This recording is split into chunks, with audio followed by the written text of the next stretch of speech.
Welcome, brethren, to Prince Osa's Bible Ministries today. We are delving into the ancient Syria and Israel war. Watch and be blessed.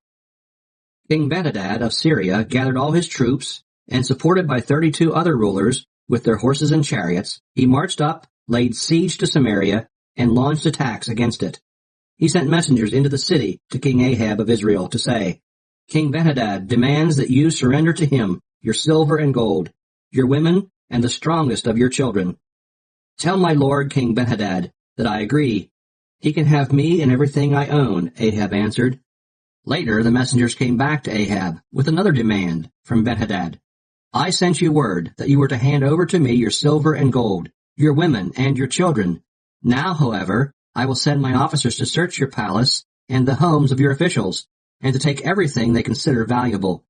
They will be there about this time tomorrow.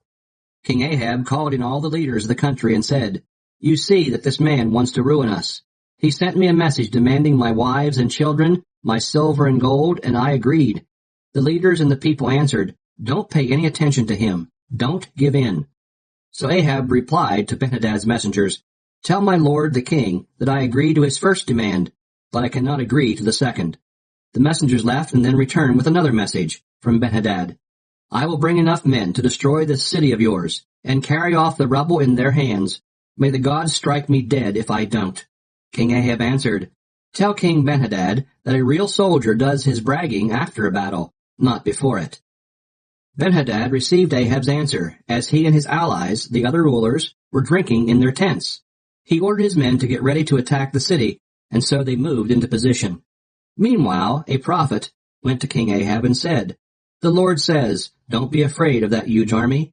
I will give you victory over it today, and you will know that I am the Lord. Who will lead the attack? Ahab asked. The prophet answered, The Lord says that the young soldiers under the command of the district governors are to do it. Who will command the main force? The king asked. You, the prophet answered. So the king called out the young soldiers who were under the district commanders, 232 in all. Then he called out the Israelite army, a total of 7,000 men. The attack began at noon, as Benhadad and his 32 allies were getting drunk in their tents. The young soldiers advanced first. Scouts sent out by Benhadad reported to him that a group of soldiers was coming out of Samaria. He ordered, Take them alive, no matter whether they are coming to fight or to ask for peace. The young soldiers led the attack, followed by the Israelite army, and each one killed the man he fought. The Syrians fled, with the Israelites in hot pursuit, but Benhadad escaped on horseback, accompanied by some of the cavalry. King Ahab took to the field, captured the horses and chariots, and inflicted a severe defeat on the Syrians. Then the prophet went to King Ahab and said, Go back and build up your forces, and make careful plans, because the king of Syria will attack again next spring. King Benhadad's officials said to him, The gods of Israel are mountain gods, and that is why the Israelites defeated us. But we will certainly defeat them if we fight them in the plains.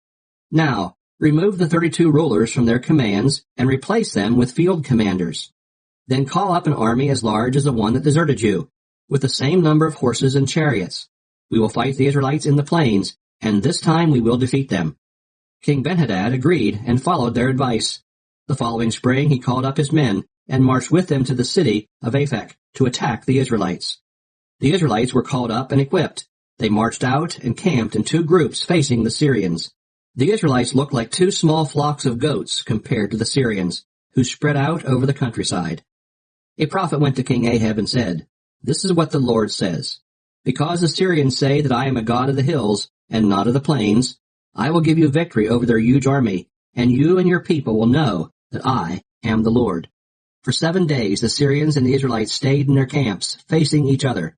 On the 7th day they started fighting, and the Israelites killed 100,000 Syrians. The survivors fled into the city of Aphek, where the city walls fell on 27,000 of them. Benhadad also escaped into the city and took refuge in the back room of a house. His officials went to him and said, We have heard that the Israelite kings are merciful.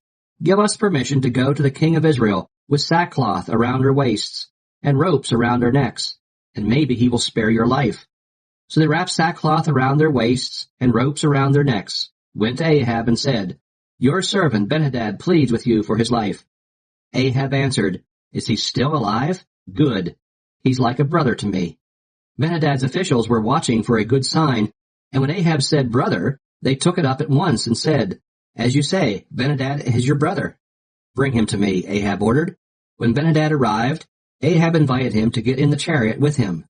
Ben-Hadad said to him, "I'll restore to you the towns my father took from your father, and you may set up a commercial center for yourself in Damascus, just as my father did in Samaria." Ahab replied, "On these terms, then, I will set you free." He made a treaty with him and let him go. At the Lord's command, a member of a group of prophets ordered a fellow prophet to hit him, but he refused. So he said to him, "Because you have disobeyed the Lord's command, a lion will kill you as soon as you leave me." And as soon as he left, a lion came along and killed him. Then this same prophet went to another man and said, "Hit me." This man did so. He hit him a hard blow and hurt him. The prophet bandaged his face with a cloth to disguise himself, and went and stood by the road, waiting for the king of Israel to pass. As the king was passing by, the prophet called out to him and said, "Your Majesty, I was fighting in the battle when a soldier brought a captured enemy to me and said, 'Guard this man. If he escapes, you will pay for it with your life, or else pay a fine of 3,000 pieces of silver.' But I got busy with other things, and the man escaped." The king answered, "You have pronounced your own sentence, and you will have to pay the penalty." The prophet tore the cloth from his face, and at once the king recognized him as one of the prophets. The prophet then said to the king, "This is the word of the Lord. Because you allowed the man to escape, whom I had ordered to be killed, you will pay for it with your life, and your army will be destroyed for letting his army escape." The king went back home to Samaria, worried and depressed.